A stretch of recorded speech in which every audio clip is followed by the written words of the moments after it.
15. Maria Barrientos. Be your own critic. It is often remarked that the world has grown far away from coloratura singing, that what we want today is the singing actor, the dramatic singer, who can portray passion, tear it to tatters if need be, but at least throw into voice gesture and action all the conflicting emotions which arise when depicting a modern dramatic character.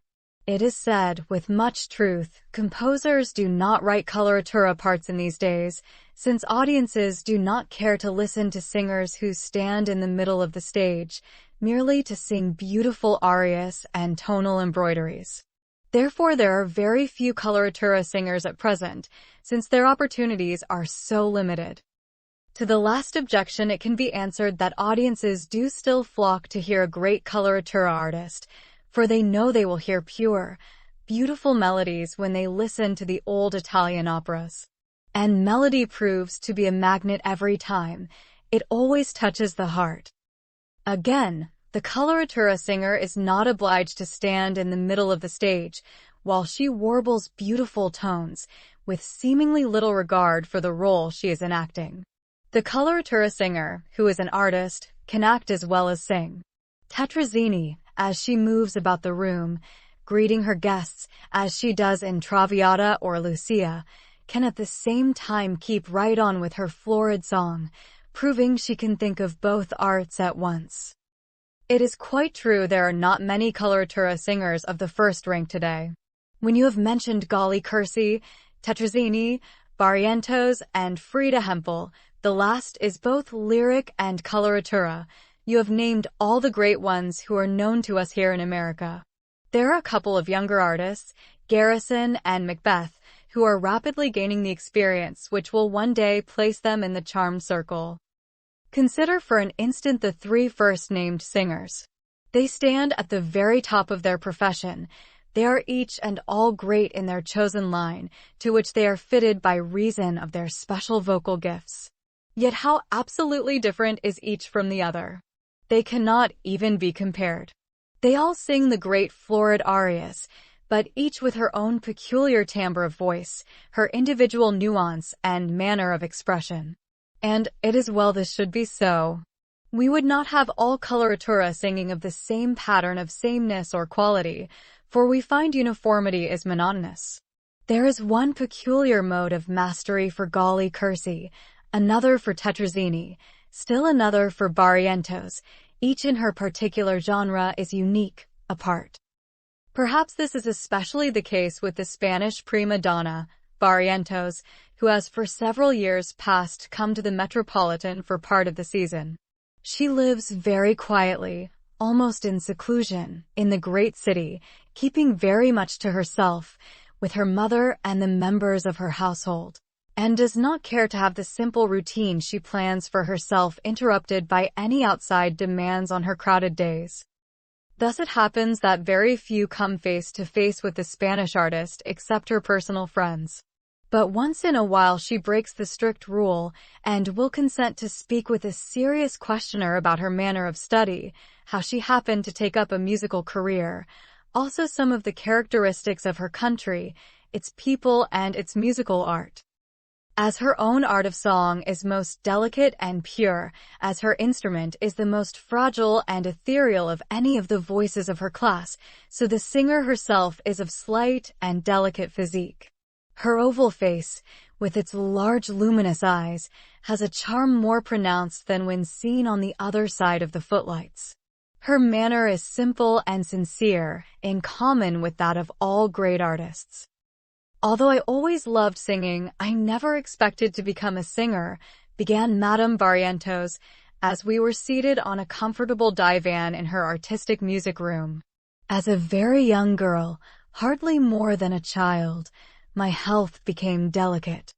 I had been working very hard at the Royal Conservatory of Music in Barcelona, my native city, studying piano, violin, and theory, also composition.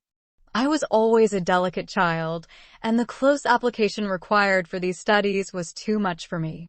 Singing was prescribed in order to develop my chest and physique. I took it up as a means of health and personal pleasure, without the slightest idea to what it might lead. You speak of the responsibility of choosing a good and reliable vocal instructor. This is indeed a difficult task, because each teacher is fully persuaded that his method is the only correct one. But there are so many teachers, and some of them do not even sing themselves at all. Can you imagine a vocal teacher who cannot sing himself, who is so to say voiceless, unable to demonstrate what he teaches? A piano or violin teacher must play his instrument, or he will not be able to show the pupils how it ought to be done. But the vocal teacher thinks to instruct without demonstrating what he is trying to impart. Beginning vocal study with opera. So I did not begin my studies with a regular vocal teacher, but with a dilettante. I do not know just how you say that in English. This gentleman was not a professional. He was a businessman who at the same time was a good musician. Instead of starting me with a lot of scales and exercises, we began at once with the operas. I was 12 years old when I began, and after 1 year of this kind of study, made my debut in the role of Inez in L'Africaine. About this time I lost my kind instructor, who passed away. I then worked by myself until I was 16, when I began to study technique systematically. As you see, then, I am practically self-taught. It seems to me, if one has voice and intelligence, one can and should be one's own teacher. No one else can do as much for you as you can do for yourself. You can tell what the sensations are, what parts are relaxed and what parts are firm, better than anyone else. You can listen and work on tone quality until it reaches the effect you desire. I do not neglect vocal technique now, for I know its value. I do about 3/4 of an hour technical practice every day, scales and exercises. Memorizing.